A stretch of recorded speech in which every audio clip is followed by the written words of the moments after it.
So amazing to have you. So, Manveer, Dr. Nidhi, and Gia, grateful to have you here to get to today.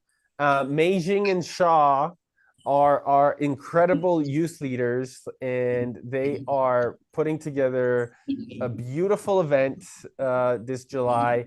And today we're talking a little bit about meditation. So, with that, Meijing and Shaw, I'll hand it over to you both and let's have a beautiful rest of the morning. Yes. Shah, you want to get started? Introduce yourself and just a little bit of what we're gonna cover today. Yeah, I'll start by introducing myself. My name's Shaw. I'm 20. I am going to Santa Barbara City College and currently on my way to a track meet, so that's why I'm in West. But I Okay. got introduced to meditation. Probably, can you guys hear me? Yes. Okay, probably about a year ago. Um, Before I went to ACUM, that's where Meixing and I met each other. We were in the Sankapa program at ACUM. And yeah, it really helped me along my journey. And I just, I feel like I just wanted to talk with some other people today about how meditation can be a tool in our kind of hectic day-to-day lives out here in the real world. Yeah. We're so Beautiful. grateful to have you, brother. You're amazing. Thank Yeah. you. Shah's doing Happy to it. be here. Even while he's traveling, he's on a car. There's no excuses. One thing I can say about Shah is he he's a track athlete, he full-time student, and we're working on several youth projects that are global, that are really expansive, and he does it all. How, I have no idea, but he stays in a very equanimous state. He doesn't stress out. He's cold calling, he's emailing, he's doing. So it's actually quite impressive because I was just talking to another youth this morning and she was telling me how she sent me some reel about how most people don't have time. And it just opened up this conversation about how it's not that we don't have time, it's we don't have vision, we don't have focus. Mm. And this is a powerful conversation when it comes to the meditation, because meditation helps us get to this clarity, to this focus, to this very present state. So we feel like we are supported. We feel like we can do things more than what we could ever think. Without meditation, for me personally, meditation has really transformed my way of being. I used to be very rushed, very, I need to create, and all this rush energy, like never create. I was running in circles the whole time. And just meditating has really just grounded me. And when I feel like rushing, I just step back. And you don't even have to meditate with your eyes closed. You can just meditate as you're being moment to moment with conscious breathing. And that is probably the most powerful tool that anybody can take, no matter where you are in the world. It's just a tool that is free to everyone, and it's just breathing. So, yeah, I want to open it up for everyone else to share what their experiences with meditation, if they've ever meditated before, and if they have, what have they experienced with meditation? How has it transformed their way of living, and if you do it regularly or not, so we can open conversation in that sense and we can go from there. So I guess, Beijing, yeah, do you mind if you share where you're located right now, and also Shaw, if you guys just share where you're located, just for anybody that knows. absolutely. So right now I'm currently in Texas, in San Antonio, And and I'm in And Santa Shaw, Barbara, California. amazing, Santa amazing, Barbara on a bus. love it. Almost to LA now. Very good.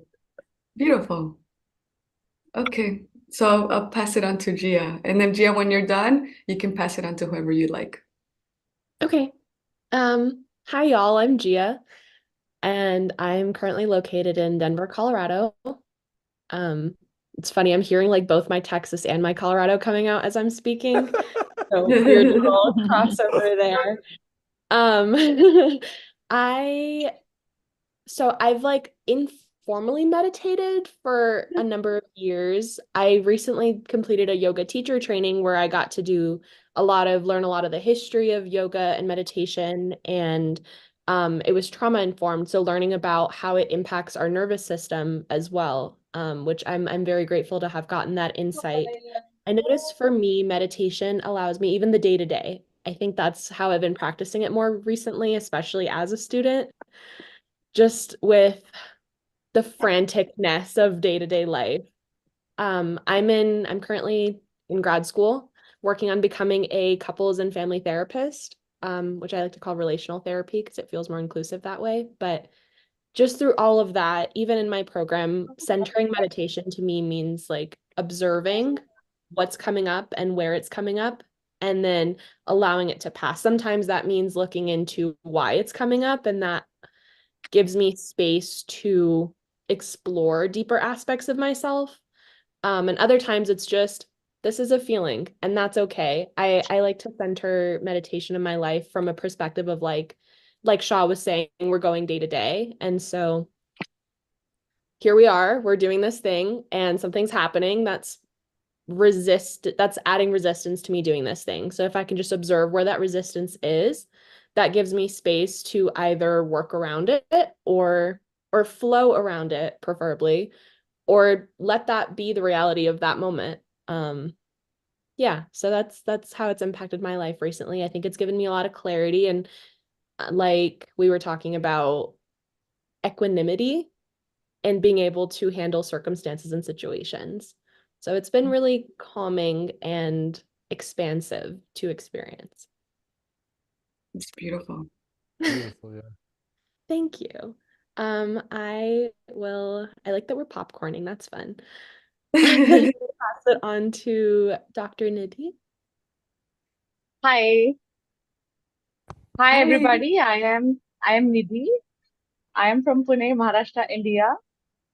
So let us, like I said to Meijing earlier, before this call, let us chuck the Dr. Nidhi around. You can all call me Nidhi, please. Yeah. So here I am in Pune, Maharashtra, that is Maharashtra state in India. So I have been personally associated with ACOM since around 25 years or so. I have been deeply involved, and my entire family is involved. Also, we have been experiencing all these effects of meditation directly on our brains. I can tell you that I was a different person. Even an year ago, I was a different person than I am now. I am an endodontist by profession. I am a dentist first, and then I post-graduated to being an endodontist, a root canal specialist, that is. So there you need a lot of concentration in my work. So I will start with that meditation has helped me a lot. Earlier I was jittery, like, oh, what to do, what to do. I was that way. But then as I started meditating and bringing attention, bringing focus on my thoughts, so slowly with the help of ACOM, I could actually my thoughts slowed down. So now as I work, also I can see that my thoughts have slowed down, and I can see them one by one as separate from me. And there is no rush of thoughts. There is no thought noise, the noise that engulfs you continuously and makes you difficult to concentrate. It makes you difficult to hear other people. I can hear people faster, and it really clears you up. There is no past that I'm attached to. I can see that even a moment ago, if I had some talk with some other person or some patient, like, why do you do this and why do you do that? So I'm not even attached to that. I get freed. I am freed faster with meditation. Also, the major change that I can see in my life is I feel connected to other people. So that is the most important thing. Earlier, I was a distant person. Even 2-3 years ago, I was like, I used to feel that everybody is my enemy. And I'm sure that many people who have some situations in their life that have hurt them in some way, or they feel that these things should not have happened. So they are constantly ruminating on those things, and they are caught up in that somehow. So even I was like that, caught up in one thought that was running around in circles and circles and circles and not letting go. So with meditation, so here I'm talking about, I have been following the soul sync practice that Shri Preeta ji teaches. So it is very effective. It is 10 to 15 minutes practice, and it really clears up your mind. So I was saying that now I can really connect with people. I can connect with people so fast. I'm not attached to that hurt, the hurt or the thoughts that are moving around in circles. There's really calm, there's peace. I can enjoy just looking at, just drinking water. I just had water some time back. That is so, it was a joyful experience for me. And I can say that in here, I would like to say that the meditation has really, it has worked on some parts of my brain, and they have actually changed the neurobiology of my brain, and you can say that my brain is functioning differently. So I give this credit to Ekam. Beautiful. So that is just summing everything up, but I have a lot to say, but I will now move on. I will give Beautiful. somebody else. Yeah, who would you like to pass it to? Sigitas. Sorry, am I pronouncing it Yeah. right? That's right. I'm You so sorry said if it, I pronounced- well, I think perfectly. Okay. Hi everyone, Sigita's my name. Thanks for sharing. I'm curious to hear about Akram and how do you call it? Akram, the Ekam. meditation Ekam. practice. Ekam. Ekam. Yes. I never heard about it. That was the place I So was yeah, I'm telling you, curious. brother, when I was in India. That was when I was in India. Ah, got it. Okay, then I heard about it a lot. I have heard about it quite a lot. So yeah, meditation. For me it became a way of living and being, and I was studying some philosophies and religions and all kind of cool stuff that is interesting about, and I have so many. I did Vipassana, Dr. Joe Dispenza many retreats, which is also meditations. Yeah, a lot. And also love breath work. I think breath work it became my last year's like main one. I would accept of being. So then I need to do something. I would do breath work, and then my energy starts shooting through the roof or whatever. My mind and heart is not tolerating, or so breath work was my main go-to practice. And I did it daily for, I don't know, maybe already 8 years or so. Went to different kind of also breathwork retreats like Wim Hof and other bunch of others. So yeah, I don't meditate, then I don't need it for somehow, but my whole life is pretty much trippy meditation.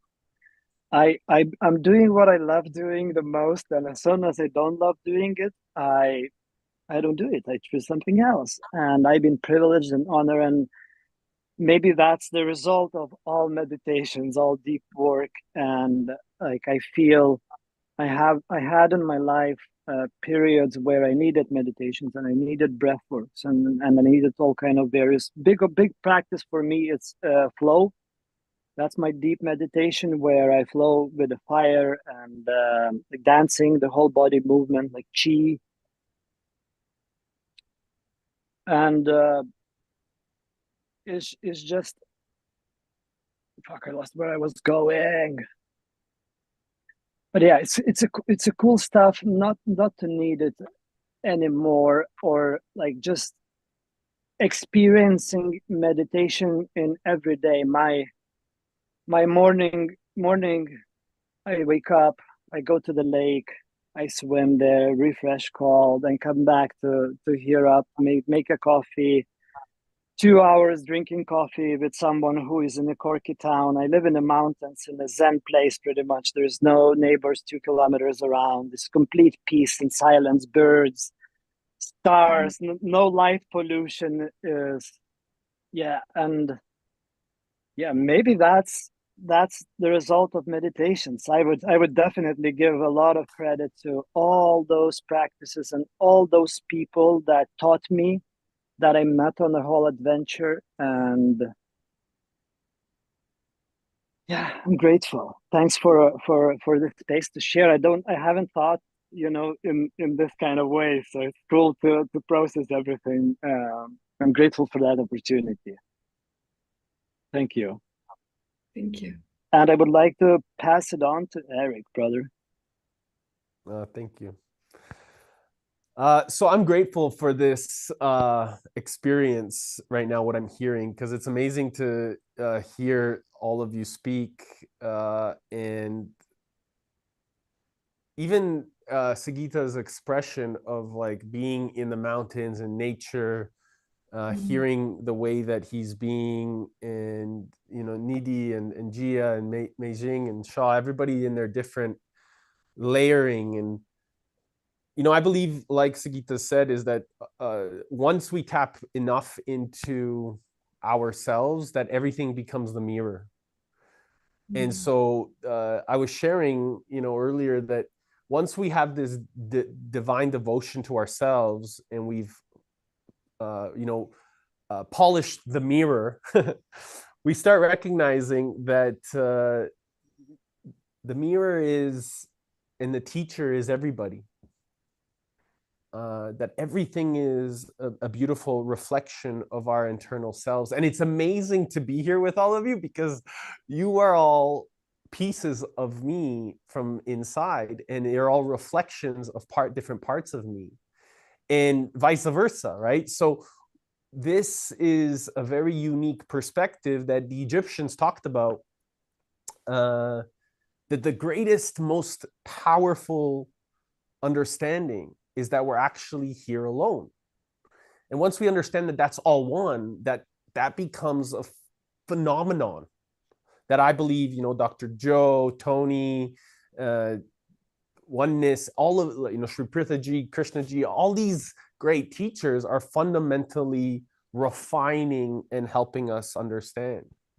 And so meditation for me was really this discovery of knowing how to be present with myself,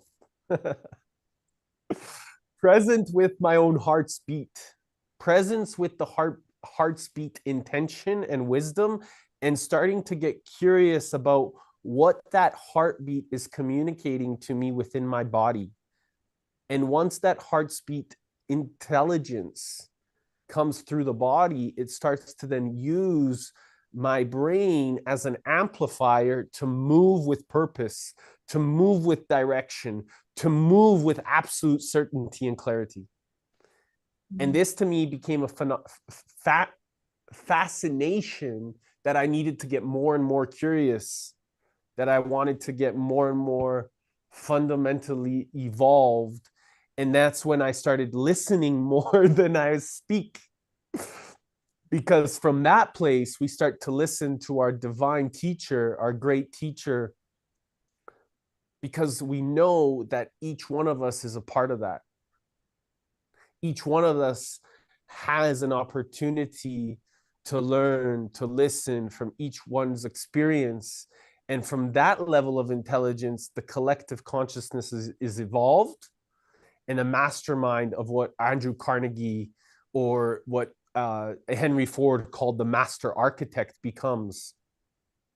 Because now we start to be able to take all of what we're listening, and we start to get to put it into action, implementation. It's like knowledge isn't power. It's like it's potential power. It's only power when we implement the wisdom of what we learned from one another.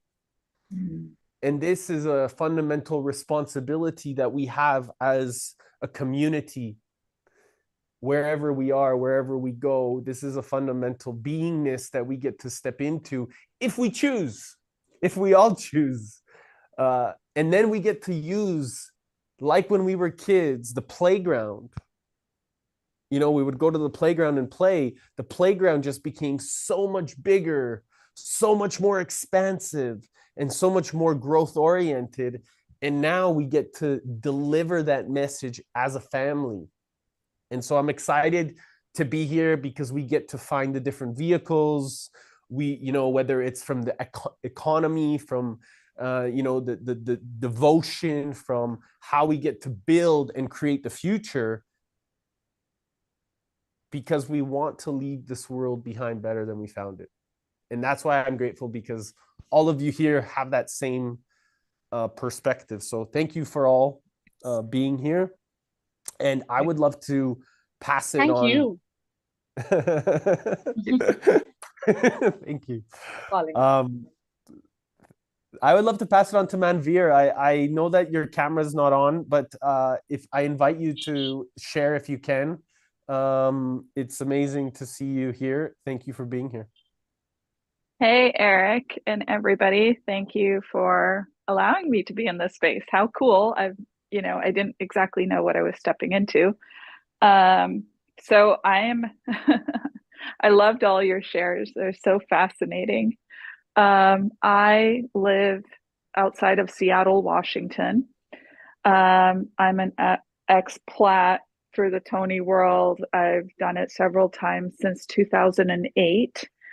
I'm a mom and with two teenage boys that are 17 and 19.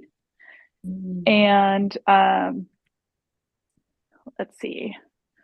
I would say that my biggest quest on prayer, meditation, all of these things kind of begun when my youngest son was anaphylactic shock to nuts. And the doctors said that there was no cure. And he had been rushed to the hospital because he almost stopped breathing because he had an allergic reaction. And so I was like, I'm like, well, I appreciate your opinion, but I don't believe that. I'm going to figure this out. And heard about like this oneness blessing through Tony, and was kind of skeptical because I'm Indian, right? And I was like, there's a lot of people shilling stuff that are Indian, right?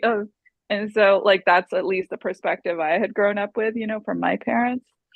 But I was like, okay, there's nothing wrong with blessing your children. So I started blessing my kids. Next thing you know, my son's completely cured, right? Can eat whatever he wants and so forth.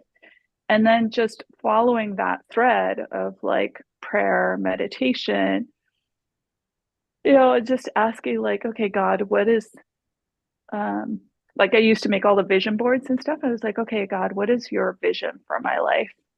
Like, so I burned all my vision boards. I'm like, I surrender. And I'm super intuitive. And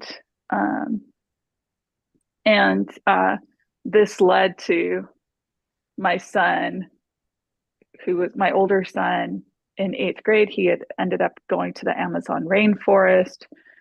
I had this like vision about cryptocurrency. He ended up speaking at the just following like all these different leads, ended up with him speaking at the United Nations on how to use blockchain to protect the Amazon while I was in the Amazon rainforest with the indigenous people.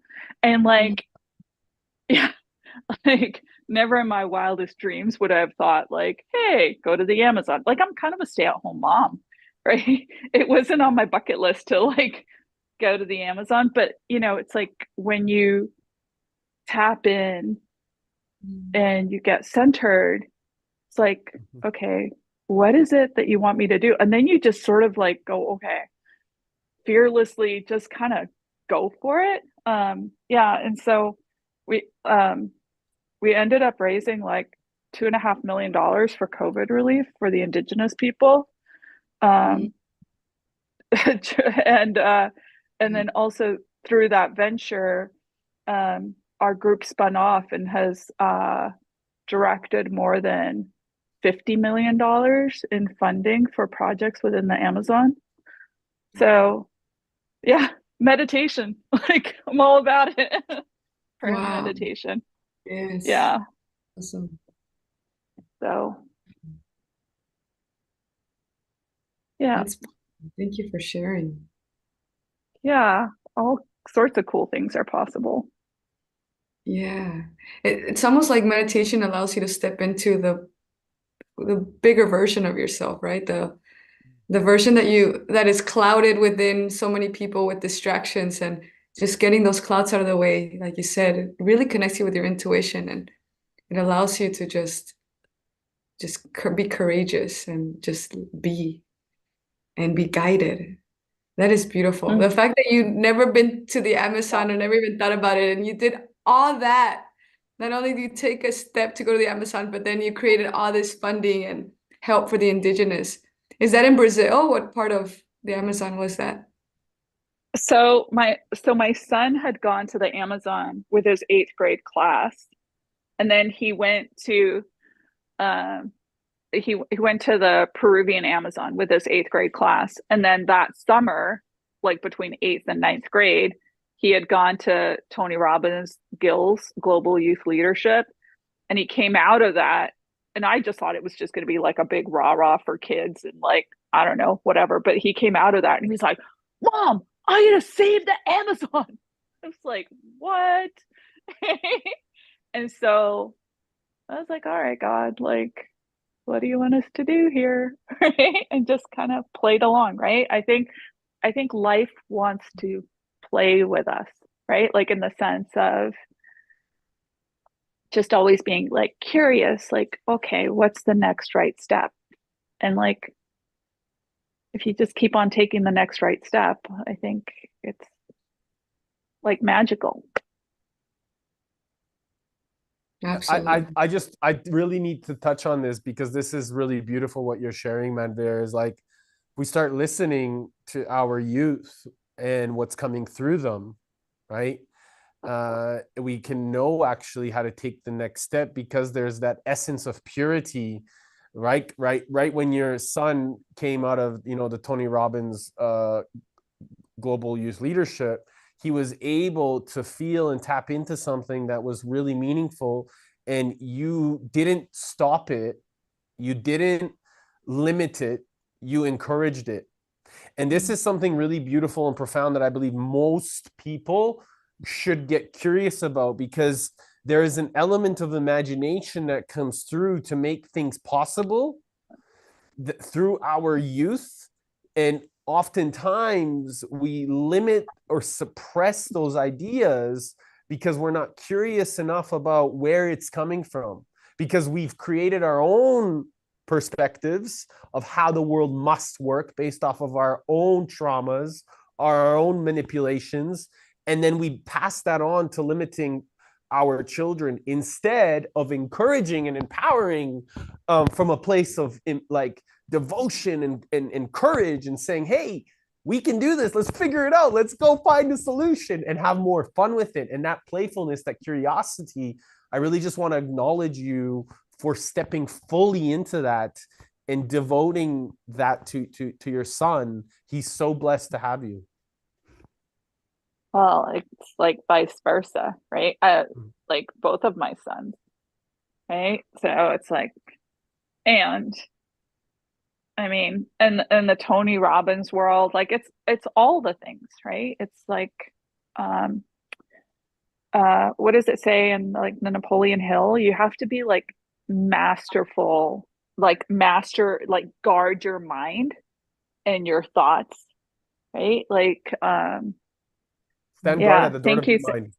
Yeah, that's what I'm saying. Yes, right. And how many times, like sometimes people get into a habitual pattern of certain thoughts, and so I think that's what like oneness really opened up. Of wow, hey, this blessing's going to take you to a higher state of consciousness. Amen. Like, okay, right? So And what's And cool, I now, would like to top it up on yeah. that. What's cool that when we go through meditation and intention is not selfish, but rather selfless and to make something good or contribute to reality, then the universe starts supporting in all possible ways. And like the way Dr. Joe Dispenza is bringing is, universe will always gonna find the ways how to present, the ways how is saying, the ways you least expect, and it always gonna surprise you. Like what the way Dr. Joe unpacks, the universe wants to keep us in awe, in awness of life. Totally. And yeah, Right? yeah, completely. It's so Yeah. and it's so Nicely put. it's so hilarious when the life starts spinning the other way around, where the free fall starts after, like, and I started sharing earlier, but I didn't finish. In free diving, there is this knowledge that when we go, or it's a fact, when we go down in the water, there is a breaking point.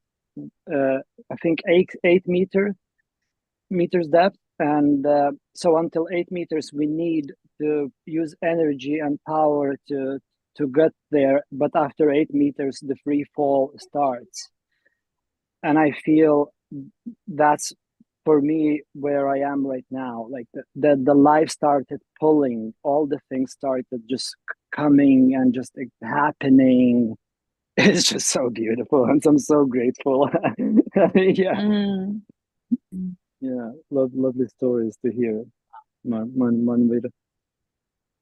That's beautiful. Yeah. I mean, Wow. I love that. And, if you That have was to really think great. about everything that has to happen for us to be meeting at this moment, right? Like, how cool is that? it's very simple formula. Universe gives us what we need to get where we want, and Yeah. we focus a lot on needing. And as soon as we let go of needingness, then yeah, it starts happening. At least that's how I experiencing. So I can talk for me, but Yeah, I think that's pretty common. that's great. Yeah, and we are from all around the world, right? Yes. Yeah. That's something to mention.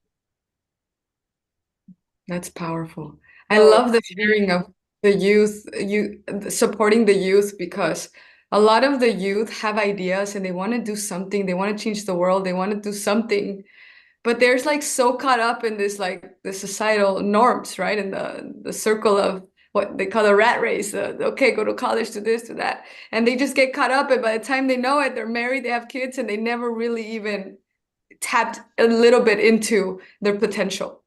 And the fact that your son had that spark and you were able to light that fire is so powerful. And that's one of the reasons why we're in this movement and why we are building it, and we're so motivated and so inspired, because we see the potential of this youth.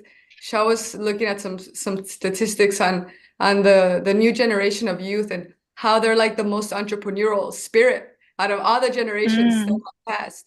And they have this like want of like, I don't want the old system. They know they want something new. They're very creative, but they don't know Yeah. where to go, right? So that's why we're building this youth festival this summer, because we really want that space for these youth to come and incubate and find these ideas and make them into initiatives that are actually turning into positive change around the world.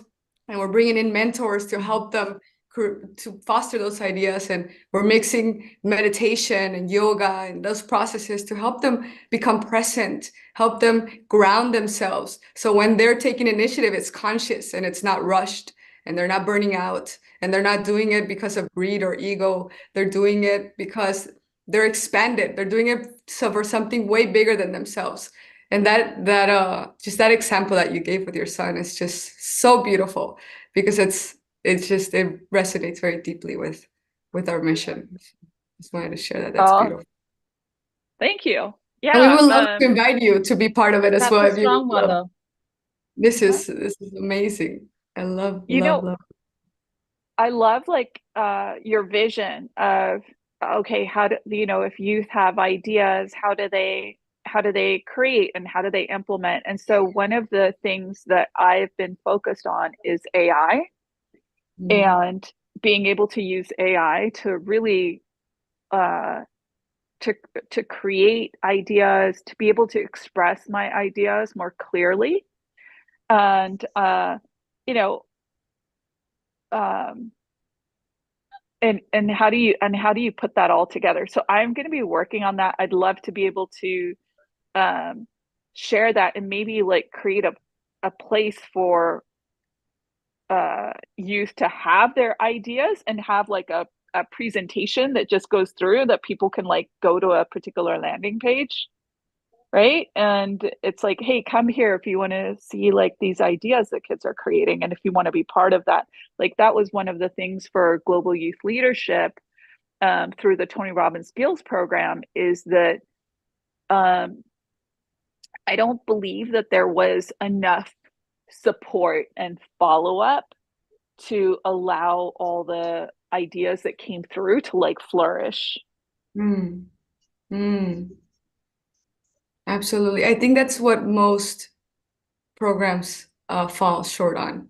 And it's Eric's helping us a lot with that as well. We want to make sure that after the event, there's a space, there's a place where they come every month and they're growing those ideas and there's mentorships every quarter and we're really evolving these ideas. So, and these ideas they're beautiful ideas, they're expensive ideas, but we want to make sure that they're built through a new paradigm, right? So they're not stuck in the old system of doing things, but instead they're creating new ecosystems. They're creating a new way of doing it, not the old way of how we build corporations. It's a complete new paradigm. It's Right. we're taking in the economy through Bitcoin, through decentralized. So it's a free market, right? And we're teaching them how to build these companies, these ideas into really innovative initiatives That's really that are completely new to the way we've been doing things in the old system. So That's really important, I think, because youth these days, they feel that they are useless. There are many friends of mine, like I'm a young person, right? So I have many friends of mine who feel they are useless. They feel they don't have any talent. They lack, uh, there's only this that the society accepts, and that is what they lack. Like, for example, they are not good at math or something, or they're not good at those things that society thinks like, wow, that's something good. They're not good at that. They are good at sports. So people say, hey, you're good at sports, so what? So what is the big deal? So I'm just saying that people, they do have some talent, and the youth, they do have some talent, but using it in the right way is what, absolutely. that's your initiative, right? So that's really great. And maybe they're not all the leaders, right? The owners, the CEOs, but we all have ideas and we all have something to offer. So, okay, I don't want to be the leader, but you know what? There's a leader here that has an initiative and I like it. So we put them there and we help them grow that initiative. So it's a collectiveness. It's not just I'm by myself and I want to build this. We have a collection of youth all around the world that want to change. And they don't really want to be like the top of the leaders because they're more of they're giving back in their own way. So we definitely, like Nidhi was saying, okay, I'm really strong with this. So, okay, you can go and help here. Are you motivated with that? So it's just a collectiveness. It's a beautiful garden that just turns into so much beautifulness around the world. So we're so motivated. This is like my life mission. Shot two, like this is what we do. This is like literally what we wake up to do every day. So I just get Yeah, And I that's guess I guess this is fundamentally what we need, as you mentioned, that the youth are pretty much depressed and like no motivation. And what I feel is needed. It's inspiration, like absolutely. actual like humans living that reality that we all dream about. And I feel that's my kind of mission. like to I inspire a lot of people, by the way. I what by my being, I don't have to do anything anymore. And people, just like what you mentioned with the spark, people inspire themselves, because I don't know how I'm going to inspire, so I stopped even trying. I just focusing on myself, that I walk straight, that I do what I feel doing, and I don't do what I don't feel doing. I feel that's me doing that part in my reality. And I think their meditation will help because it will really open up yourself and you will be you. And so the spark will come from within you, right? Whatever thoughts you have, whatever ideas you have, you will, the real you that will put those ideas up. Your And not authentic just a self. clutter of, not just a clutter of thoughts, past There is thoughts, this or quote thoughts which are that I burdens. love. Sorry. There is this quote that I want to share, is like from Tao Te Ching philosophy. And it's everything you see around had to be imagined at some point. So imagination is another key. Yeah. Dreaming big, dreaming it's possible, like your son, Mandir. Like how did that, the confidence in that is going to happen, that is going to do something about Amazon, I guess, was non-negotiable. It's just that focus, what you were talking in the beginning, it just becomes clear. That's it. It's not about me anymore. Yeah, so I think like so one of the things that we learned from the Amazon, right, is that they're a dream culture, right? And so when when we when me and my son initially met the indigenous people, um, we were using like, translators and so forth. And at the time, one of the women from the tribe was like, I knew you were coming. I dreamt you. And the other one said, I knew you were coming to my son. Like I dreamed you were going to be here. And I was like, oh, that's nice. Right. Like it didn't like click like, hey, this is how they like, because we don't like, I didn't see the world that way. Right. And so it really spun my perspective and this new paradigm of like, wow, we're really creating and like bringing all this to us.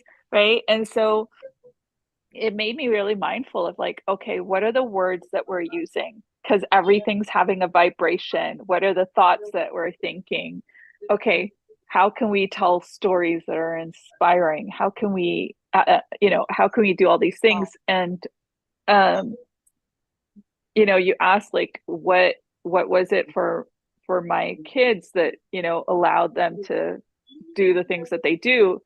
Is there's this one teacher had tried to say that my son had ADHD in second grade. And I was like, yeah, I don't believe that, but okay, like now I got to figure this out, right? And there was this book called The Nurtured Heart Approach, and it's about finding the greatness in each child. And I think as humanity, based upon like my parents, their trauma, my own stuff, right? Like we haven't been taught to find the greatness in one another. And how do we do that? How do we sit there and cultivate that? Oh, So this is anyway. something that I really resonate with, because when I spent time with the Yawanawa or the Honey Queens, when we were in the jungle, it was about the listening, and it was about the listening to ourselves, and then nurturing that perspective of being willing to trust in our own intuitive behavior, that it will come to us, like you said, and then understanding that space of curiosity. This is like you don't like we don't need to converse in a language from what's coming out of our mouth. It actually is also our facial expressions and our physiology, you know. And I think that is we don't recognize because we're so conditioned up until a certain point to think that all communication is only the words that come out of our mouth. And it's beautiful to learn that it's so much deeper than that, that it's so much more meaningful than that, that there's such a more unique level of intelligence that can be completely silent and move at the speed of light, that we can communicate like telepathy, you know? And right. So it's interesting to learn these things by being there with them and really picking up on the true wealth, the true abundance that's inherent in all of us. Totally, Eric. Eric, I love that you said that thing about telepathy, right? So you know, since my kids were young, like I'm super intuitive, but like my boys are like at a whole nother level. And I was like, is that just me thinking it? Because, you know, I'm their mom. And so, you know, I'm like, of course, I'm going to see my kids are great. And they're like, you know, they can do all these things. And I took them to, I don't know if any of you have heard of like Vishen Lakhiani's Mind Valley. And we had gone in person to California to take his course. Like it was, I don't know, I think it was the Silva method or something. Right. And and it was crazy because like, you know, if you tell a kid like, oh, you're not good at running, then they're just going to be that way because that's what you see. But if you say, wow, you're like such an amazing runner, like look at you, next thing you know, they become what you see, right? And so they were there, they were able to like that you do these exercises where you walk around and you sit with people you don't know, and then you have to sit there and like kind of tune in and go, okay, what is it, like what intuition, like what are you getting for this person, right? And I was getting some stuff, you know, and my boys were like, my kid could sit down and be like, okay, so I get that you live in San Francisco. I think you have a condo. It overlooks the water. You have two kids. They go to private school. You know, they're getting straight A's. You have two dogs, and one's like a Labrador. I was like, what is this, right? And so, like, their intuition, like, so, I mean, it's crazy because, like, they'll meet people and they'll be like, I don't like him. I'm like, I don't know, right? Or, like, you know, even when the whole COVID lockdowns were going to happen, a week before the whole thing was going to happen, my youngest was like, I'm not going to go to school. They're going to shut down schools. This thing is happening. I'm not going. I'm like, no, you have to go to school, right? He's like, Mom, you don't understand.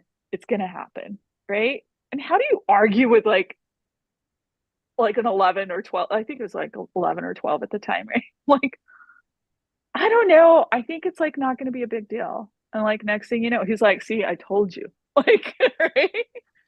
But that's what I think the future of the youth is going to be like, where their skills are like so off the charts, where not to go super religious on you, right? But I'm going to go there. So in the Bible, it says, like, even the least amongst you, like Jesus's promises are like, even the least amongst you will be able to do what I can do and more.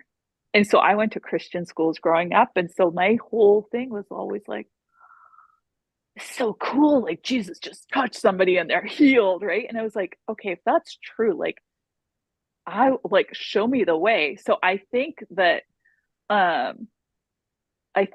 that could be like a potential paradigm in a future. Like if we didn't know how powerful we were and like, hey, we can pray over people and they get healed, like that's so cool, right?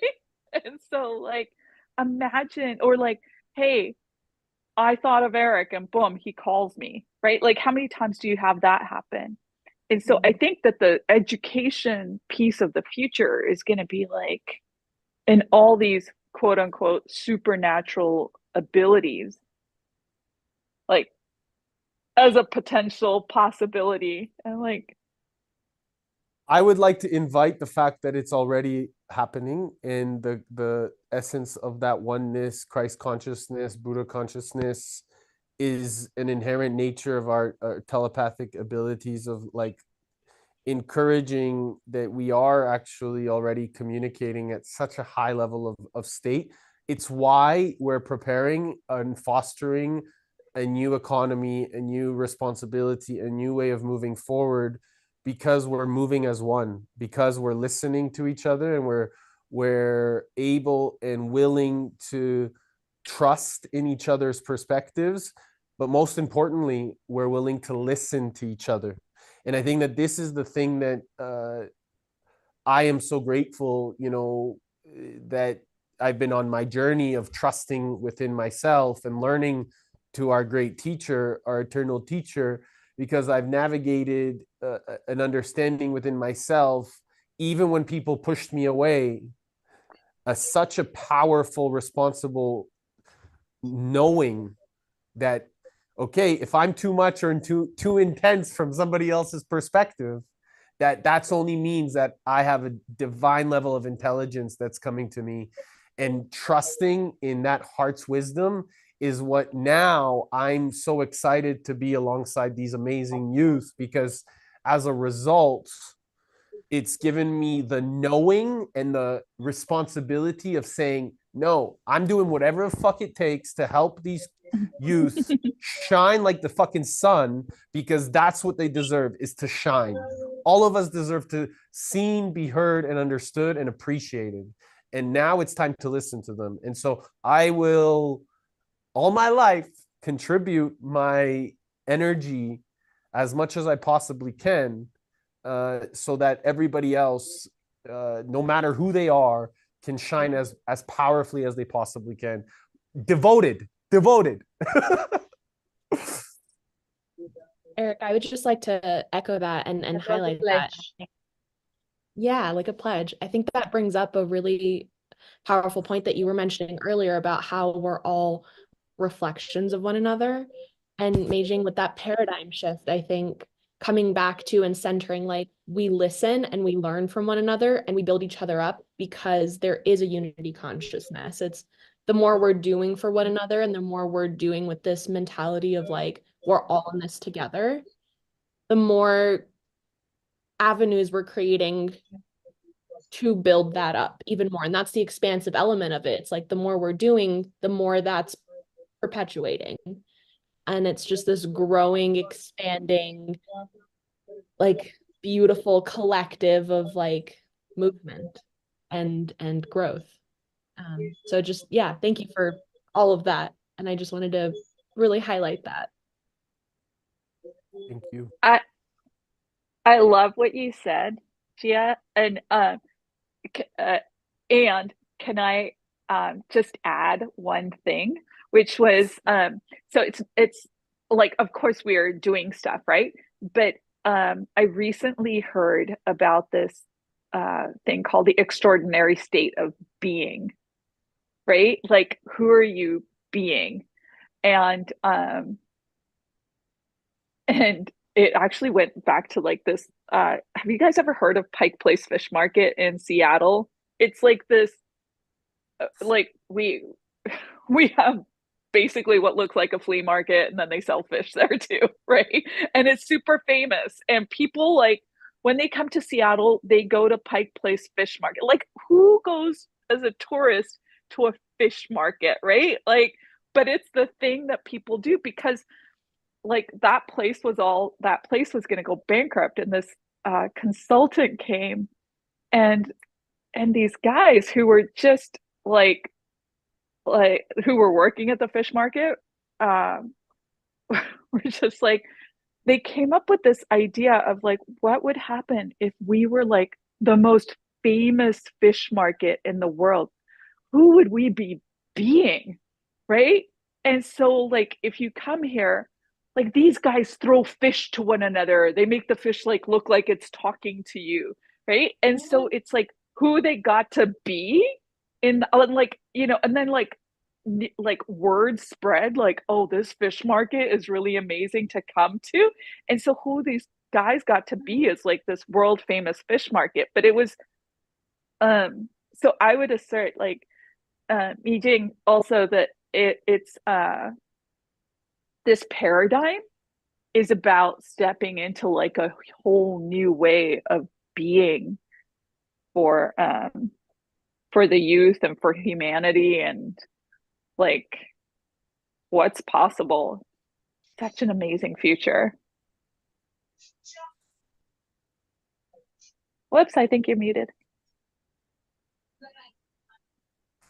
I love it. So, Meijing, Shaw, do you guys have? I really just want to emphasize that the beingness part is who we are being moving forward, and that echoing all of what you are saying. Meijing and Shaw, do you have any final insights or things you want to share? Maybe a little bit about the upcoming Global Leaders Festival that you both are hosting. I think Sha, you can do it. I've been talking so much. I'll let him. Yeah. So I think Meijing, I was trying to my service was going in and out, but I think you were sharing a little bit with Manveer earlier about it, because of who her son is. But the Youth Leadership Festival is going to be a 5-day event, which is focused on bringing in young leaders and helping them cultivate an innate clarity within who they are so they can know themselves and go out into the world and take action and initiative with like precise focus and precision. So we're going to have multiple live speakers from industry leaders such as Marisha Lakiani and Gerard Adams, as well as Jeff Booth, and live music. And it's just going to be a community atmosphere. It's going to be a whole thing just targeted at how can we form a sense of collective unity while becoming empowered in who we are and make the impact that we want on the world. So I'm excited. I hope to see you all there. Yeah. Let's do it. Amazing. Let's do it. So I love you all.